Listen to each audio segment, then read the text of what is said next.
Вестник конкурент. Пулсът на Северозапада. Откривате нов офис. Кажете къде се намира той, защо решихте да разкриете нов офис на вашата фирма? Новия офис се намира на Никола Владова 2. Решихме да го открием, защото стария офис се намираше на третия етаж, а така ще бъдем по-близко до нашите клиенти. И тази година правим 10 годишнина. В този случай откриваме този офис и нов мониторингов център, най-модерния, който е в града. Какви услуги предлага вашата фирма? Нашата фирма предлага охрана със сигнално-охранителна техника, видеонаблюдение, пожароизвестяване и физическа охрана. Колко хора работят в вашия офис? Вече са 45. Фирмата изобщо е 45 служители. В началото започнахме с 8 охранители и с 4 дежурни. Каква е вашата равносметка за тези 10 години? 10 годишни наказахте, че празнувате. Нашата равносметка е броя на клиентите ни, доверието, което имате в нас, защото в момента имаме над 1500 клиенти.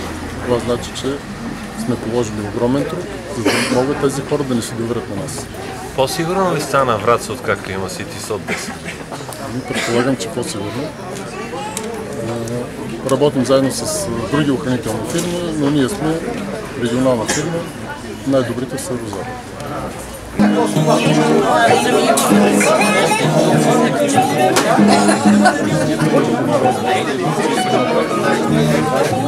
Добре дошли на всички наши клиенти, на всички колеги.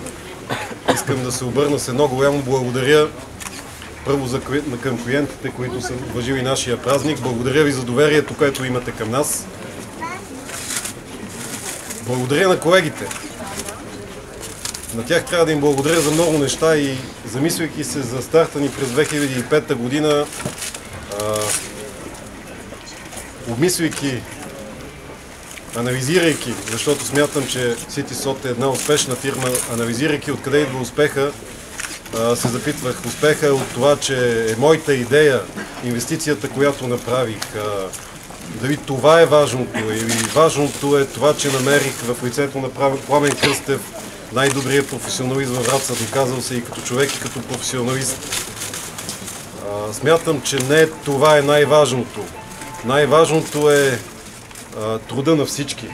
Колективният труд, не само на моя, на Пламен Кръстев, на колегите охранители, на колегите в дежурната.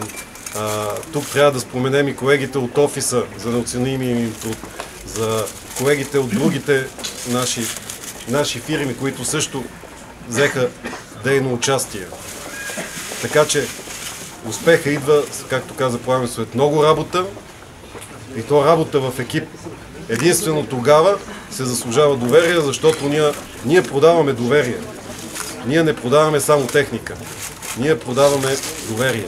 Благодаря още един път на нашите клиенти. Радвам се да ви покажем нашия нов офис. Искам да ви кажа, че това е не само нов офис, който ще даде възможност за по-лесен достъп на нашите клиенти. Това е офис, в който можем да покажем, че ние се движим в крачка с всичко най-ново в СОТ и охранителната техника. Искам да отбележа, че това, което е най-новото, интеграцията между СОТ техниката, които смятам, че сме много добри, и видеонаблюдението, което става неразделна част от охраната. Всеки, който желае, тук може да се запознае с всичко най-ново в видеоохраната, в СОТ техниката, в пожароизвестяване. И така още един път благодаря. Истински съм горд с колегите и с клиентите. Благодаря ви!